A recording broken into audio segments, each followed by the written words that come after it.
A measure of central tendency is a single score that represents an entire distribution. When you're going to be, when you're doing a study, if you're taking a sample, you're going to have a lot of data. And so you're not just going to have one single answer. You're typically going to be collecting data from quite a few people. So you could have, let's say you've asked people, how many courses are you taking this semester? And so some of them say 3, and some say 2, and 4, and 5, and 6, and 3, and 3, and so on, and so on, and so on. And so you've got a lot of different individuals responding. If you'd like to present your findings to another person, they're not going to be interested in looking at every single data point and trying to take that in. In fact, even if they were interested, it would be a bit challenging to keep track of all of that data and keep a sense of exactly what the values were. So instead, we try to summarize all of this in just a single value. And we think of this, we want this to be a single representative, or a single value that is typical of this whole distribution. We do this in real life all the time, just without even thinking about it. Let's say you go to a restaurant and you go try a new restaurant for the first time, and then you're telling your friends about it, and they say, okay, well, how expensive was this place? There were probably about 30 different things on the menu that each had their own price. They're not asking you to list off the entire menu with every single price. They just want to know, in general, were items about $20, $30, $50, $100. So they're asking you to find a typical value. They're not expecting you to give every single value, and they're not expecting that the answer that you give is perfectly representative of every single one of those values. If I tell you that there's a restaurant where entrees are about $25, don't be surprised if there's something that's $23 or $32. 25 was just sort of a typical value to give you a sense of what's going on. So that's what central tendency does. It gives us a quick sense of what's going on with an entire data set. So pretty simple, right? Well, unfortunately, things do get a bit complicated. Now, you're going to be introduced to not one, but 3 different measures of central tendency in the course, or at least in this chapter. And the first is going to be the most important. It's called the mean. And the mean is just a fancy word for what you think of, or what you already know as the average. So the mean is the average. That just means add everything up and divide by the number of things that you added up. Just the way we find an average in everyday life. So the mean is not only the most common to see throughout the entire course, it's one of the most intuitive, and it takes into account every single one of your values. If I have 3 values, 3 plus 4 plus 5, I have to add them all up to get my total. So 3 plus 4 is 7, plus 5 is 12. So my total is 12. To get the average, it's going to be the total over the number of values that went into that total. And so I have 12 over 3. The average is 4. 4 is our excuse me, our measure of central tendency. It's a typical value for this distribution. So that's the mean. But the mean is not used throughout the entire course. Sometimes we're going to use other measures of central tendency, like the median. The median just means the middle value. What is a middle value? Well, if you have a set of data and you put them in order, like I just put these in order without thinking, the middle value is the median. You won't always be presented with your data in order. You could have something like this. It could be 5, 3, 1, 2, 4, 0, 6. So you have to put them into order. 0, 1, 2, 3, 4, 5, 6, and then you find the middle out of all of these. And so the middle is going to be right there. This is my median. It's the middle value. There are as many values lower as there are values that are higher. So sometimes we use the median as being our typical value. And then finally, the last one that you're introduced, at least in this early part of the course, is the mode. And the mode is the most frequent, or the most frequently occurring value in your data. Now, there is no mode for that first example that I gave, but if I had data that looked like this, let's say I had 1, 3, 5, 5, 5, 7. Well, the 5s, they are not the median, they're not the mode, but they are the most commonly occurring value, and perhaps that's what you choose to say is typical. In fact, this is something that we do fairly often in everyday life as well. If you see a certain value keeps popping up, that might be how you express what's going on with the entire distribution. Okay, so why would we have 3 different measures of central tendency? Well, the simple fact is that each one of these is not necessarily appropriate to situations where the others might work. We do tend to try and use the mean throughout the course as much as possible. The reason for that is that the mean makes use of every single value in your data set. And that's something we like to see in statistics. We like to see that we're using all of the data.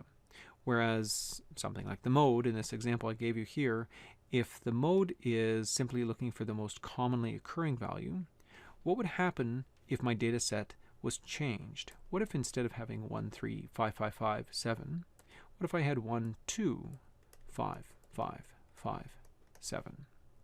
The mode won't change. The mode is unaffected by that little change from 3 to 2. We don't really, this isn't considered to be a great way to perform statistics. If you have a measure of central tendency, it's better to see that you're involving all of your data. The mean does that. So the mean is our first choice, but it won't always be appropriate. There's going to be some distributions where the mean gives sort of a, not really a typical value. Maybe the best way to describe that, I think your textbook says that the mean is best used for symmetrical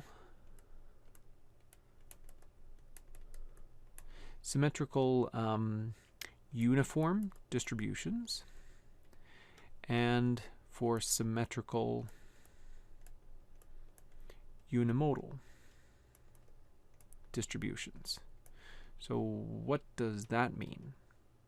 Well, symmetrical just means that it's the same on both sides.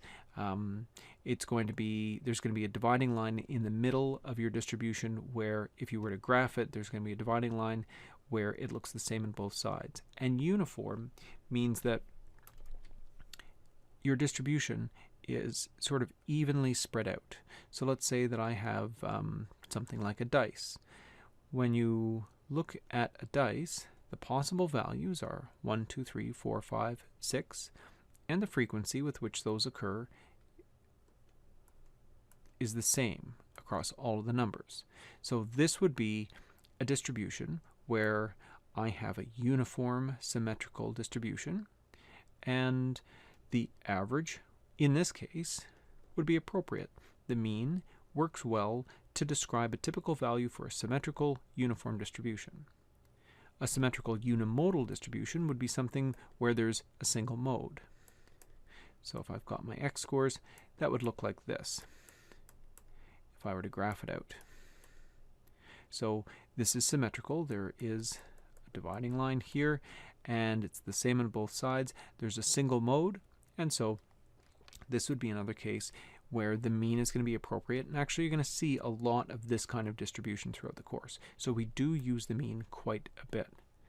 In fact, the median and the mode don't get mentioned too much outside of this chapter. So when would we use something like the median or the mode? Well, the median is especially going to be used in situations where you have skewed data. Skewed data is a situation where you don't have symmetrical or symmetrically distributed data. You might have data that looks something like this, where it tapers off quite a bit. There is not a very high frequency of high scores, but there are high scores, sort of pulling the distribution up. You might see this sort of a distribution at in the payrolls at a company. A lot of people down here, a lot of people are paid a low wage, and very few people up here, so not a very high frequency. They don't have a high frequency. There's very few of them. We have a small frequency of highly paid individuals. So why would the median be appropriate in that case? Well, let's have a look at that kind of a situation with just a few people. Let's say you were to go to Microsoft and you are looking at people's salaries. So you take a quick sample and your salary happens, or your sample happens to include a few developers, so they're making 60,000, 80,000, 100,000, but then you've got the CEO, and so they're making $20 million. Now, in this case, if we were to take the average of all four of these, let's do that actually. Let me take the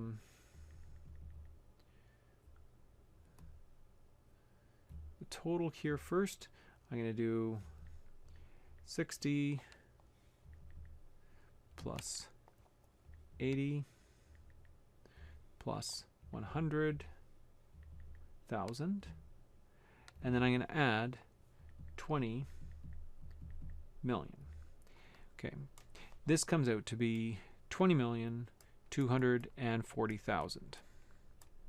If I divide that total by the number of values that went into that total, so if I'm just finding my average or my mean, if I divide that by 4, my average, the average salary is equals to just over $5 million.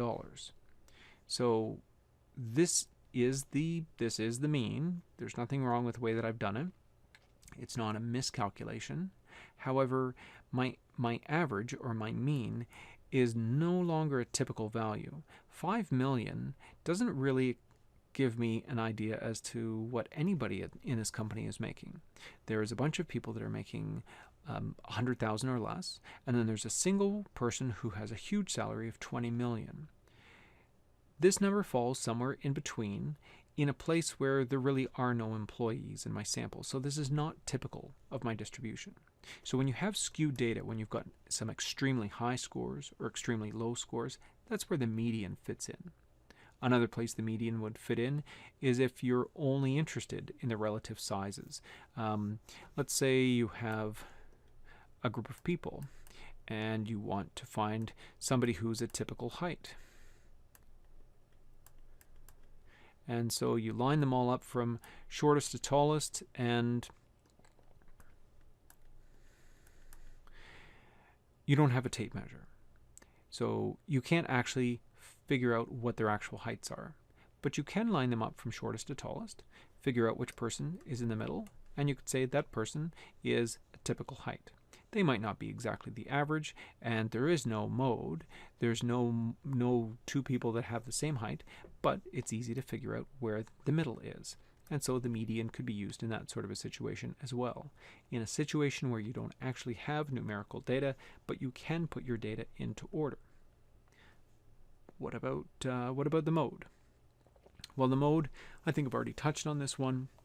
There are going to be situations where a number occurs quite often. Perhaps a certain answer occurs quite often. Maybe if you did a survey and asked people how many courses they're taking this semester, by far the most common answer would be that people are taking 4 courses per semester. That On its own, because it's the most commonly occurring answer, that could be the best way of describing what's typical. But the mode can also be used when your data is not numerical in nature. If I was to ask people something really simple like, what's your favorite color? And I got answers like red, blue, green, and purple. Well, I certainly can't take an average of these. I can't find the mean. I can't add them up and divide by 5. I can't take the median because how do I put these into order? But the mode is going to work perfectly here. This is when I have categories as my data. So you can see that we can't get away with just one measure of central tendency. We have to have these 3 to cover